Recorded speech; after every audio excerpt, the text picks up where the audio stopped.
What's up, everyone? Welcome to the M-W Tactical channel. My name is Michael Woodland, and today we're going to have a conversation with a fellow instructor out of Florida.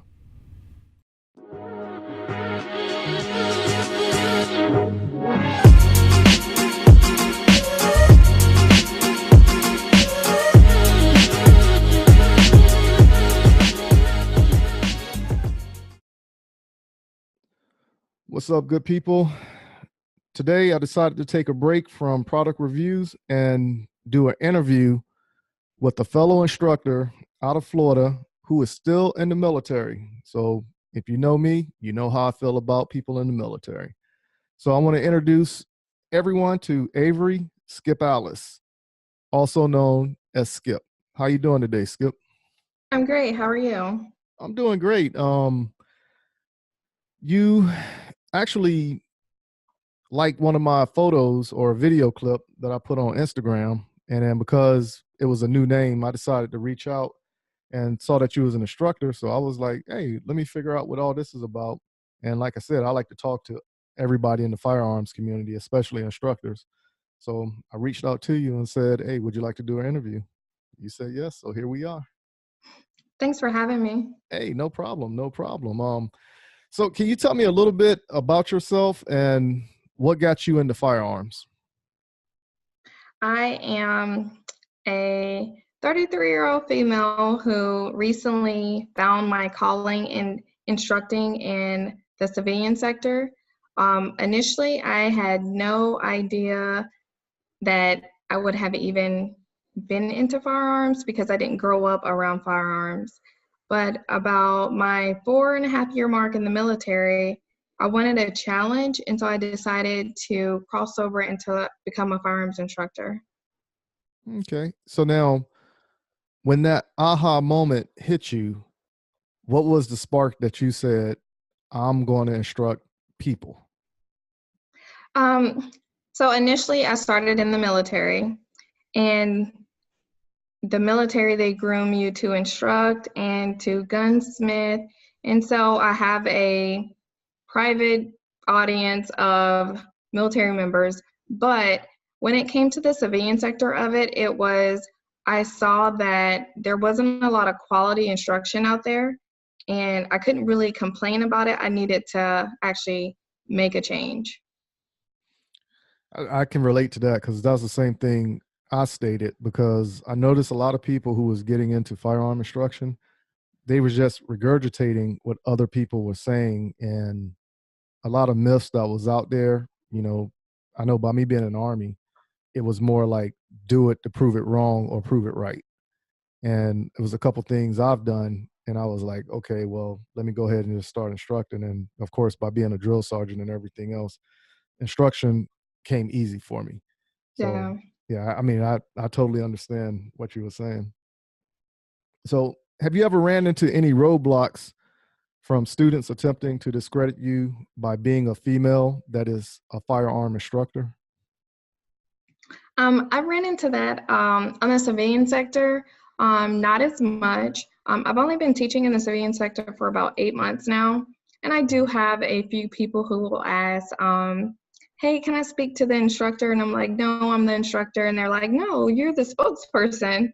I'm like, no, I'm the instructor, Since I've been doing this in the military for 10 years, I've had a lot of males who will try to discredit me or won't listen to me. And when it comes down to that, I personally don't have a tolerance for it because you really can't judge a book by its cover. But I'm in a position to where if you want firearms instruction and I work in this unit, then you're going to have to listen to me, So it's out there, but in the civilian sector, I haven't really dealt with it as much as in the military. I got you on that one. So now, how much practicing and training do you do as a firearms instructor? I try to go out to the range every couple of weeks. My normal job, active duty, I host ranges weekly. So as an instructor, we have to really carve out that time for us to get our range time, because a lot of the range time is really focused on us instructing others. and it's hard to get our range time in. That's very true. That's very true.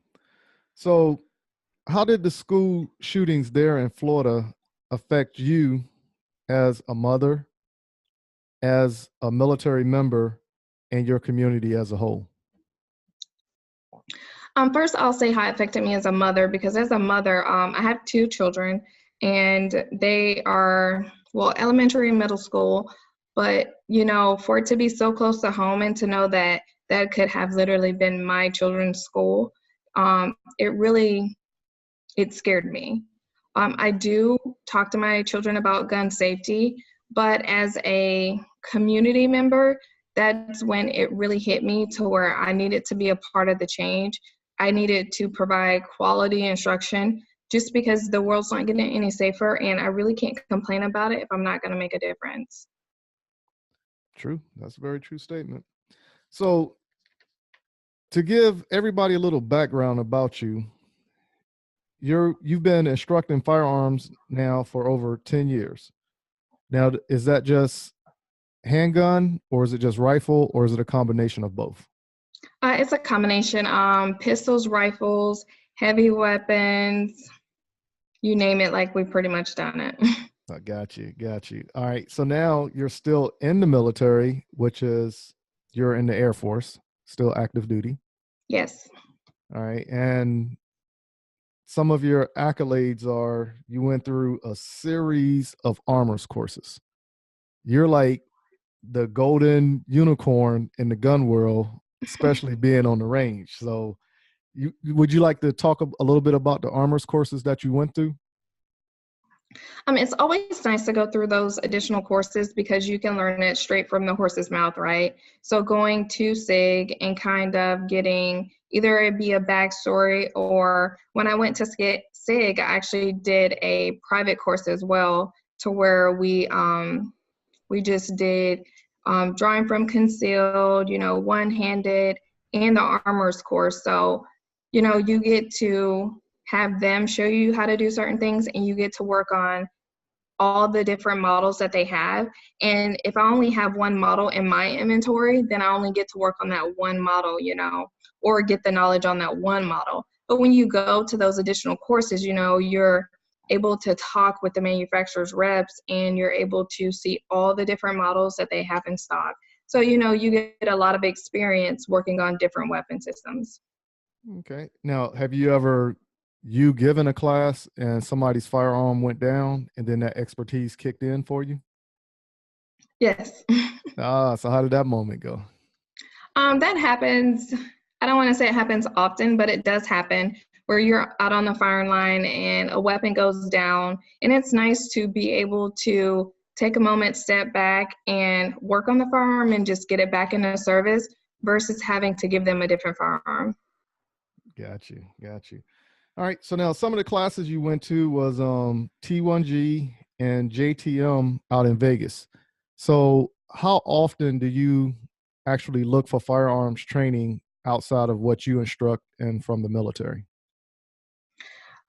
Here recently, it hasn't been too often because I've been so consumed with my actual job, and I was 1 or 2 person deep shop. But here now, I'm trying to attend at least 2 classes a year, because you only know what you know, and it's always nice to learn from someone else.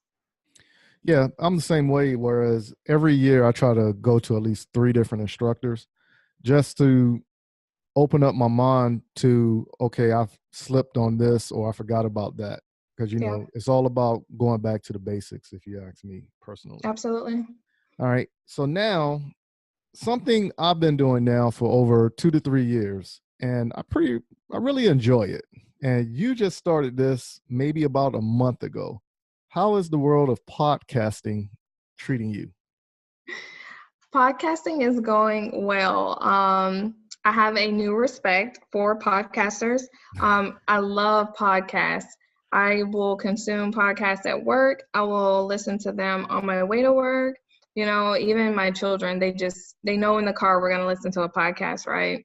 But there's just something about, for me, I I edit my own podcast, I record, edit, and that's just a whole other side of things that I've never seen before. But I'm only doing like a solo episode now, so it's a tad bit harder because I'm talking to myself, and it's kind of hard to feel like you're not rambling on. But I want to get the information out there. So if it's even one person that I can reach through a podcast about the firearms community, then it's going to be worth it for me. No, I got you on that one. So if people are interested in contacting you, how can they find you?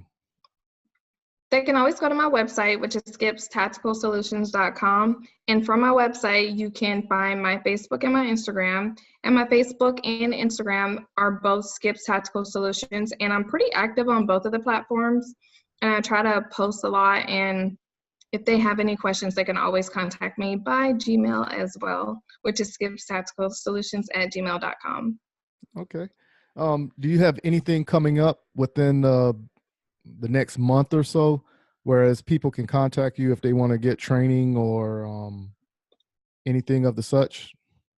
I do Florida concealed weapons license classes every month, and then I do a intro to pistol class every month. My Florida concealed class will be on the 8th of December, which is a Saturday, and my intro to pistol class will be on the 15th of December. And I try to hold a class once a month. Wow. So everybody who's listening, if you're in Florida and you're looking for a quality instructor, hit up Skips Tactical, and I challenge everyone to overflood her classes. Make her put you on a waiting list, or make her open up for the next day. Make it challenging for her as well. Is there anything else you would like to share as far as instruction? No, I think it's just really important that, even if you've been in the firearms community for a while, to just keep learning. And for the people who are new to the firearms community, it's okay to get that additional training. It is very needed. You don't know what you don't know. And, your firearm is pretty much your lifeline. So when you deploy that firearm, you need to be confident. And when you're confident, you'll be able to engage your target correctly. Okay. Now, let's get away from instruction and let's talk about various areas such as competition shooting, because I'm big on competition shooting, because I think by doing a competition match, it validates the training that you had, right? And it also can put you in a realm where it checks your ego, and okay, I got to work on this, whether it's drawing from the holster or acquiring that first sight picture. What is your take on competitions? I think competitions are really good. There for a while, I wanted to get into competition shooting, but being a mom and having a full-time job and trying to run a business, it was kind of hard to fit that into my schedule. So when it comes to that, like you said, it can definitely check your ego, and you can get out there and get around some like-minded people and learn from them as well. Oh yeah, it's definitely an eye opener, and it does put you in that realm of, this is what I have to work on, and I'm a big component of shooting competitions, but I'm a big component of being competitive anyway. Because like I said, it puts your ego in check, but it also shows you what you need to work on to become well-rounded, So let's go down a list of firearms right quick. What do you prefer, handgun or rifle? Handgun. Okay. What are your top 3 handguns? I'll say my number 1 is my Canic.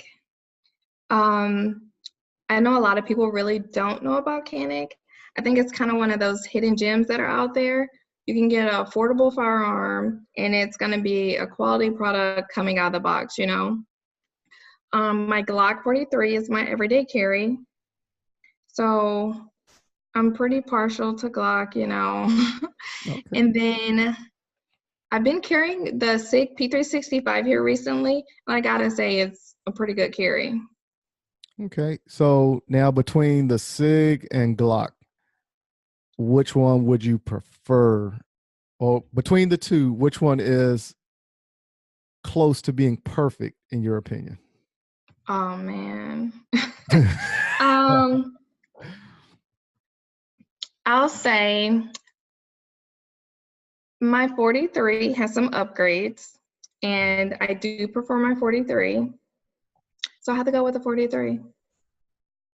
Okay. Okay. So now, this right here is a question that a couple friends of mine, we always debate on this. Okay. You ready? I'm ready. All right. Is a hot dog a sandwich or not? I would say it has to be a sandwich That's what I said, but everybody else keeps saying it's not.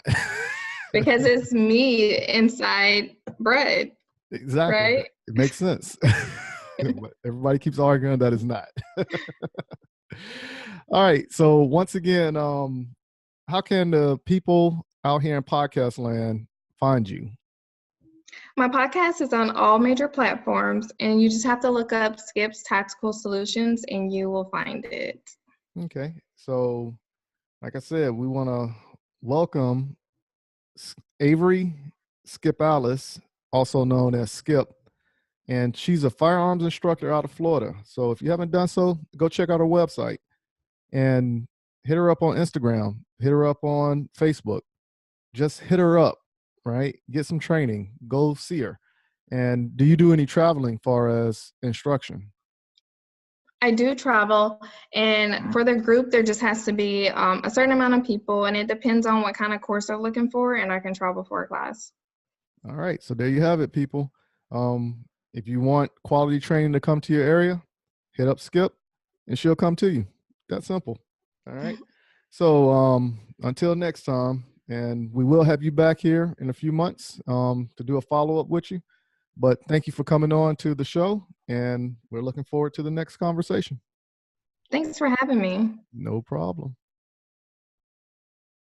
For those who are looking to contact me, visit m-wtactical.com, but make sure you go to our Instagram and Facebook and search for m-w-tactical to find our page so you can follow us there also. If you decide to give me a call at 803-250-1256 and I do not answer, please leave a voicemail or text message, and I promise I will get back to you. Until next time, keep shooting, keep practicing, and have fun.